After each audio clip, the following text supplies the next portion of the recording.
Okay, so I'm tossing this at the very beginning of the video because I feel like I'm never gonna hear the end of it until I actually address it in the video. Yes, I have seen Wisp's agile animation on Equinox, and yes, it does look dope as fuck.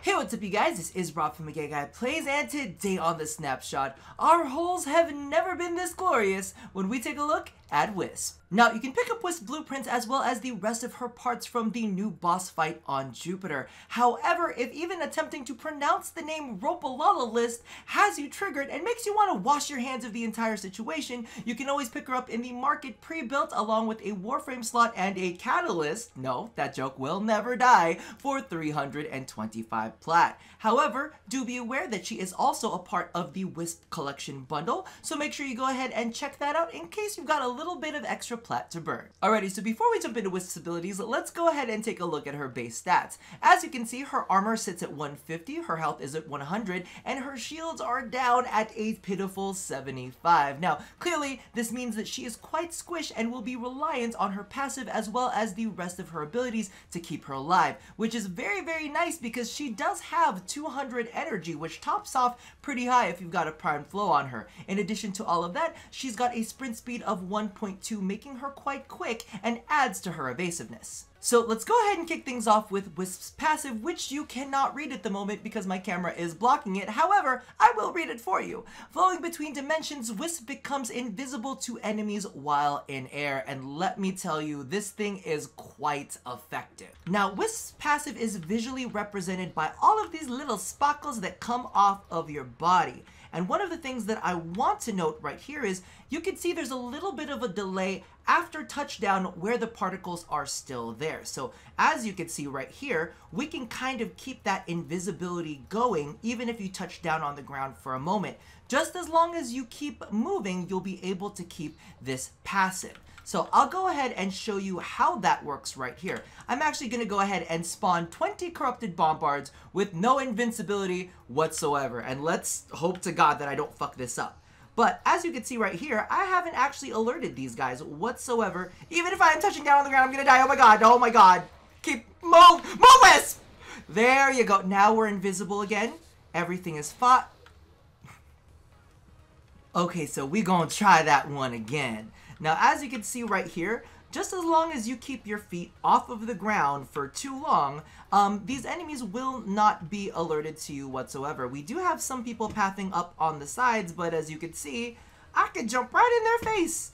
And they will not see me whatsoever. Hello, friends. No, no, no, no, not at all. All you gotta do is keep moving and keep your feet off of the ground. Also, you can parkour off of things like this, and it will not register as your feet being on the ground. Just make sure that you are not wall clinging, because wall clinging will reveal you. The one thing that I will point out however, not whatsoever, is if you shoot while you are mid-air, you will become revealed. So make sure that if you're shooting, you follow it up by like a dash or something along those lines to kind of keep yourself out of enemy vision.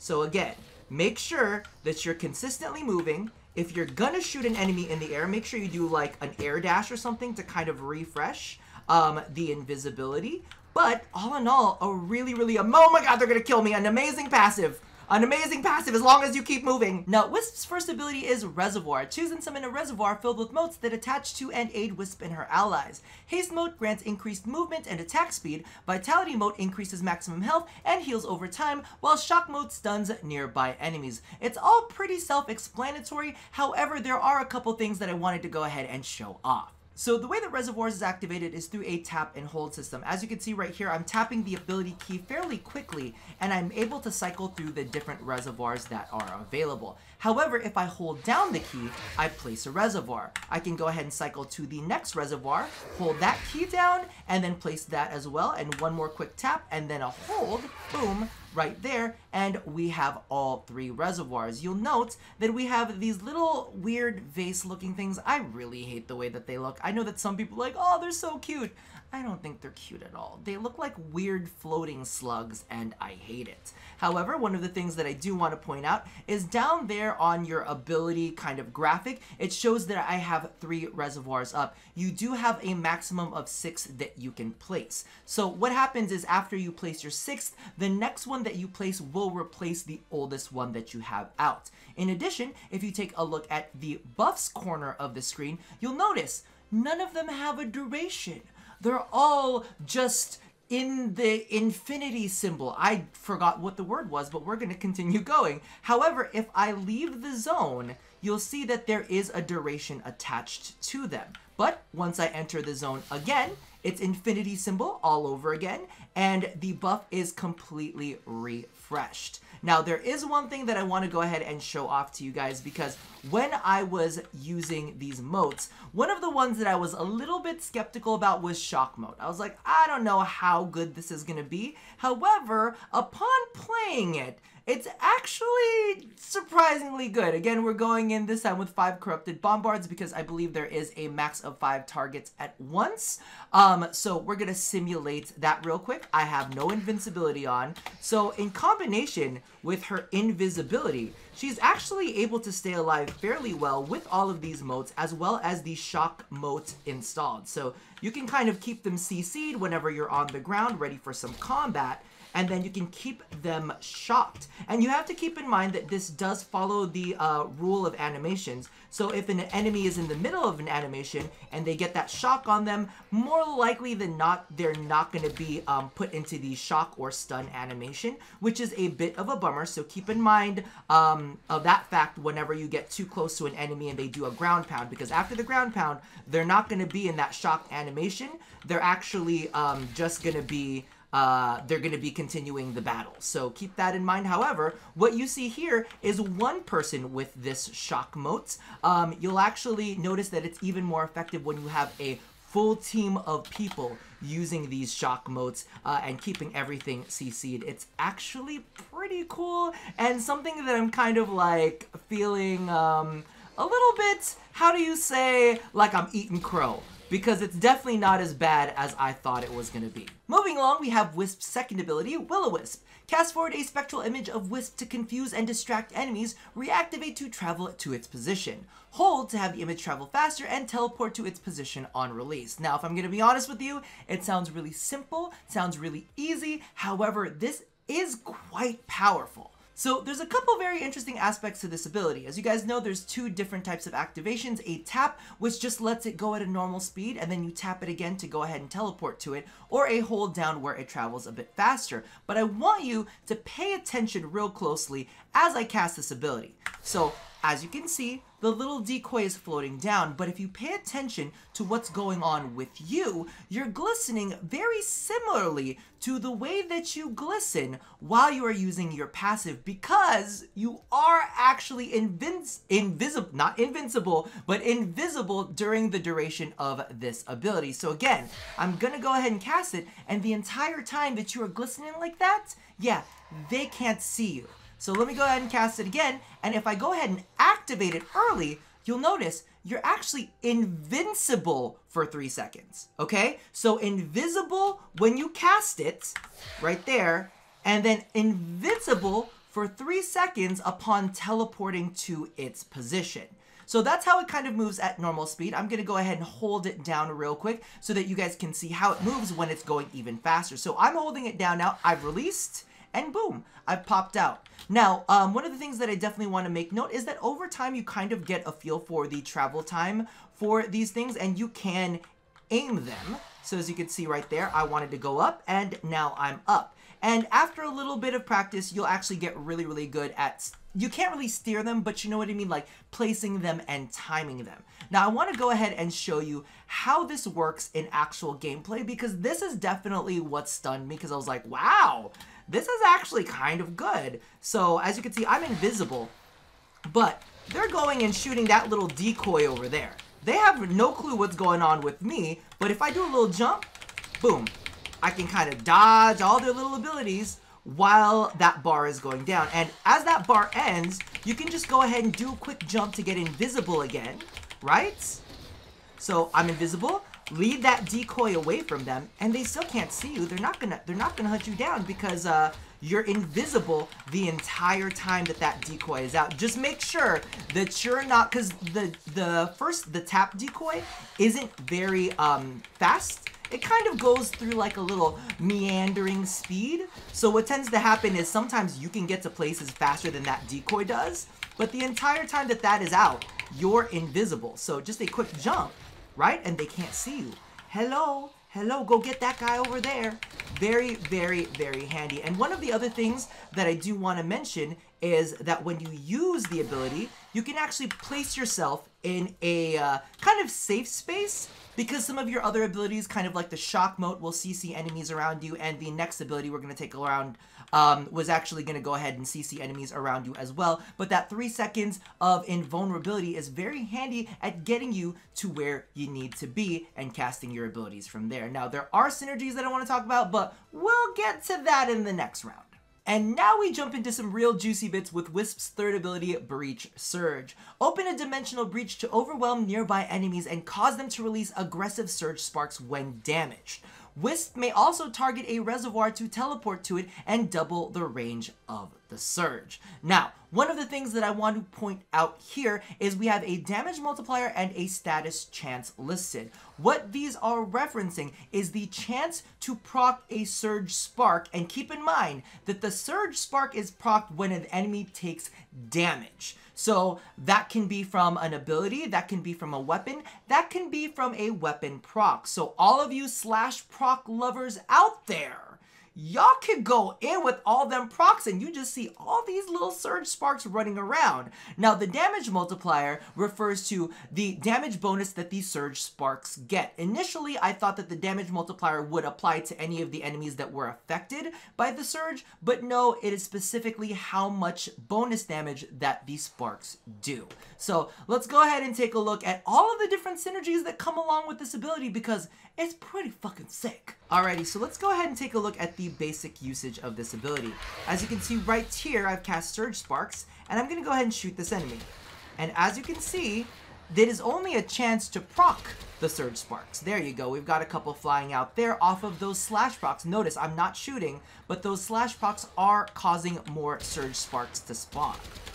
Right there. And there's a really, really great visual of this that I want to go ahead and use. I'm going to refresh the ability, and I'm actually going to swap over to the Synex, because there's a lot of toxin that happens with this. So as you can see, as these enemies are taking more and more damage, they just end up spawning more and more of these kind of like surge spark spawns. And we're just keeping on going, and the surge sparks are still going and going and going. If I really wanted to fire a bunch, you can see the surge sparks are all over the place. So this is really, really great when it comes to kind of pinging away at enemies and groups of enemies. For single targets, however, it does fall a bit short. Editing Rob popping in here real quick. Now, when I say that Breach Surge falls short on single targets, it's because of the fact that all of these surge sparks that are procced off of them will not seek that same target. It will only seek other targets.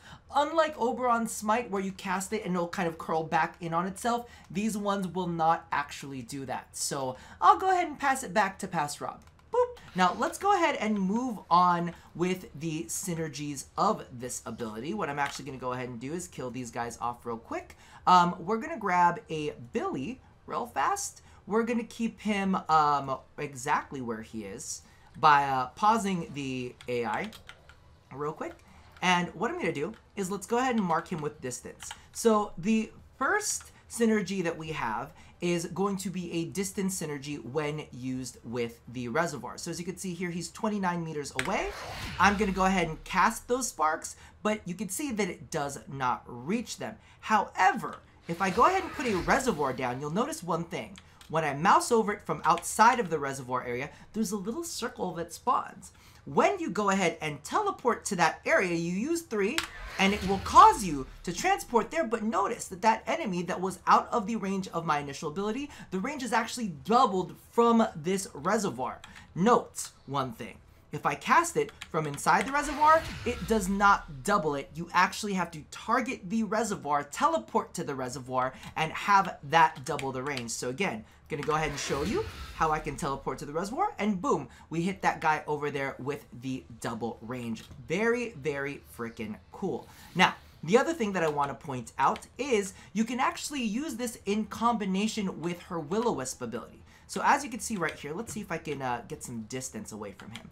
I'm going to go ahead and cast it from here. And as you can see, we're not hitting him from here, right? But what we can do is we can send a Will-O-Wisp down. And what it'll do is it will create its own breach surge in the area where it's at. So let's pretend you want to hold down one area and you want to CC enemies in another area. You can go ahead and send down your Will-O-Wisp, and then boom, you have two surges in two different places. One of the other things that I do want to kind of make note of here is you can send your Will-O-Wisp down really, really fast. You have that invulnerability period, then you can cast your Breach Surge to blind the enemies in that area. It is very freaking handy. I probably should have shown that with invincibility off, but we can actually do that real quick so that you can see how it all kind of works when you have multiple enemies and how well it CCs them. The only thing that I will point out here is it CCs them, like I was saying, which is very similar to kind of like stealth abilities. If you hit an enemy and they're blinded, they're going to be alerted to where you are because of physical contact. So they'll kind of get an idea of where you are and they will move towards you. So what I'm going to do is I'm going to go, did I keep that enemy alive? Is that enemy alive? Okay, so I'm going to go ahead and do a little bit of that action right there, and boom. You can see all of those enemies are now blinded, right? All of those enemies are blinded. Again, we can cast that, and then we have a double layer, and then we have all of these little surge sparks flying around. And that enemy down there is also CC'd because of the fact that we blinded them. Now, this does not open enemies up to melee finishers, but I do believe the first few strikes or so should get you the melee stealth multiplier. So, as you can see, very, very nice. See, he was even coming on me and he didn't even... Oh, wait, that was the wrong terminology. But he wasn't even shooting at me because he was blinded. Alright, so very, very handy ability and definitely one of her most powerful skills. One of the things that I actually like doing is setting up my reservoirs in different areas because you can teleport to them. So what I'll do is I'll teleport from here, and then I'll teleport from here, and I'm able to keep these areas locked down because we have all of the surging going on. So as you can see, we still got a ways away that we can actually teleport. As long as, I believe, as long as you have a line of sight on them, you should be able to do it at almost any range. So again, able to teleport from one to another. Let's see how far I can get. Look at how far you can go. And because of the fact that you emerge with a burst of CC, it makes her very, very good at defenses, interceptions. Oh, this is definitely one of my favorite skills. And because of the fact that it has such great synergies, it's definitely something that you see me using a whole lot. And last but not least, we have the most glorious of holes, Wisp's Soulgate. Open a portal to the sun to irradiate enemies with a devastating beam of pure solar plasma. Sustaining the beam will do greater damage, but at an increased energy cost. Now, one of the things that I want to point out here is, holy crap, the range on this baby. At its base is 40 meters, but you can get some really, really good distance on this thing when you use all of those range mods. Okay, so when they showed off this ability, I think a lot of people's first reactions were, aside from, holy shit, that looks incredible, is how much damage is it really going to do? So let's go ahead and take a look at how that works real quick, and then we'll introduce some synergies that are definitely going to make it a little bit more interesting. So as you can see right here, let's see if we can mark that target. He's actually about 67 meters away. So we should be able to hit him from here. And as you can see, with a little bit of steering, we are managing to hit this guy from 68 meters away. That is kind of crazy, but if you notice, we're not dealing much damage to him at the moment. But there are a couple tips and tricks that I actually want to go ahead and introduce you to, because Wisp's actually got some halfway decent synergies. So as you can see right now, I'm putting down a health mote, or a vitality mote. The vitality mote will boost the damage of her ultimate by 25%. Next, I'm gonna put down a shock mote. This will boost the ultimate by another 25%. And then I'm gonna go ahead and toss down a haste mote. Alright? So after I've got all of those picked up, one of the things that you'll notice, not only is the enemy getting shocked, but I'm all of a sudden dealing more damage and proccing corrosive. Yeah, I'm back. I'm just here to clarify that the haste mode is actually what is providing the corrosive proc, since I didn't say it straight out in the video. So we're just gonna sneak this one in real quick. Boop. Well, ain't that a peach? But we're not done yet. We're not done. No, we're not. And you can see our little motes are spinning around our big old solar beam. But once I've got those picked up, I'm actually going to go ahead and run on in real quick. And I'm going to go ahead and solar beam his ass, but holding down the attack key actually increases the damage, and we're able to toast them in a decent amount of time. Now, one of the things that I read off of the wiki that I actually didn't experience in real life, aka I wasn't sitting there and watching the numbers, but apparently, as you guys know, the damage will actually ramp up when you're hitting the same target. The wiki stated that it would do that for all enemies caught in the beam. So as long as it's touching one target it was touching a second ago, the damage will ramp up in its entirety. So the other thing that I want to make note of is, as you can charge it up, like I said, you can charge this ability up right there. Kind of like Revenant, so you can see this is normal size. This is glorious whole size, and we're dealing more damage, and it is consuming more energy. But one of the things that I want to point out, that this also synergizes with Will-O-Wisp. That is right. Here's little Will-O-Wisp. You go float on over there. I'm still invisible. Of course, I want to go ahead and turn that off and go ahead and shoot him again. But I'm still technically invisible, right? So let's go ahead and cast Will-O-Wisp that way. And I can go ahead and beam his ass. I actually don't have to stop. Ah, wait! I shouldn't have done that. Hold on. Hold on, Will-O-Wisp. There you go. You can actually cast Will-O-Wisp in the middle of the ability. Oh, God, I did it again. All right, so we're going to try that again, but this time I'm going to attempt to be less shit. So as you can see right here, I'm using Soul Gates. But at the same time, I can go ahead and cast Will-O-Wisp, which means that during the period that it's active, I get to be invisible and untouched by enemies. So again, I'll go ahead and show that off. You'll see the little timer down in the middle of the screen where I can teleport to it to reposition myself if I want to reposition myself, or I can just go ahead and use that as a decoy so other enemies will chase after that and not me. So all in all, really freaking cool. Let me go ahead and load up a couple extra enemies so you can kind of see how this all works together. So let's do maybe like 1, 2, 3, 4, 5, 6, like do some of those real quick. So what I'm actually gonna do is I'm gonna decoy my ass in, right? Send another decoy out there. And as they are chasing that thing down, I get to enjoy some moments of peace and quiet to myself. Now, of course, they are afflicted with radiation at the same time, which means that they will also be attacking each other instead of me.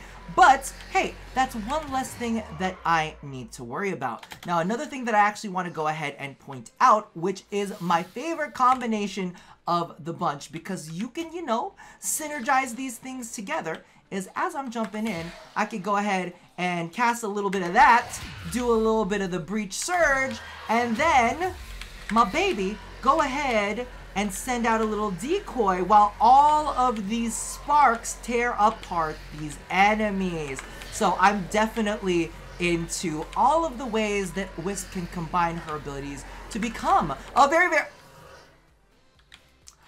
And this is how I die on Wisp. This is how I die. Now, as for the build, I did go a little bit ham introducing in 2 Umbral mods. Are they 100% necessary? No, not at all, so feel free to go ahead and swap them out with their standard counterparts. The thing that I did want to go ahead and focus on, however, is to make sure that she had a good amount of range, and then I tossed in a little bit of strength to boot. I could also see an argument for a range and duration build as well, but this is definitely what I felt the most comfortable with, and all in all, the stats are fairly balanced. Now, again, this is in no way law of the land, so feel free to use this as inspiration for your own build. However, after playing her as much as I did last night, this is definitely what I'm comfortable with. If there are any changes that I feel I'll need to go ahead and make, I'll toss them down in the description box below. So all in all, I have to say that I was wrong as all hell about Wisp, because I thought that she was gonna be a big stinking fail, and I actually think she's really good, especially for mission types that I quite enjoy. As many of you guys know, I really like Interception, and I feel like Wisp will be quite good for that. So I kind of feel like I'm eating a bit of crow, because I'm like, oh my god, she kind of looks like she's lame. But especially with the change to her 3 ability, I have to say, wow, she feels really good. And the fact that she can like teleport her ass all the way back to all of her little moat things, oh my god, I'm loving it so much. There's just so much mobility to her, the ability to do a lot of CC and also lay in a decent amount of damage. Now, is it an insane amount of damage? Not necessarily, but I feel like, you know, she can do decently, especially when paired up with some really good weapons. So, all in all, I think that this is a win for now, at least. Listen, we'll have to see how she pairs up. Again, this is only day 2. If I change my mind at all, I'll definitely make it very well known in a video. But so far, I have to say, pretty freaking good. And take that from somebody who likes interception-like game mode. So things like defense, well, maybe not defense, but interception definitely 100%, and she pairs extremely, insanely well with defection. Yeah, he meant disruption, but who knows, maybe she goes well with defection too.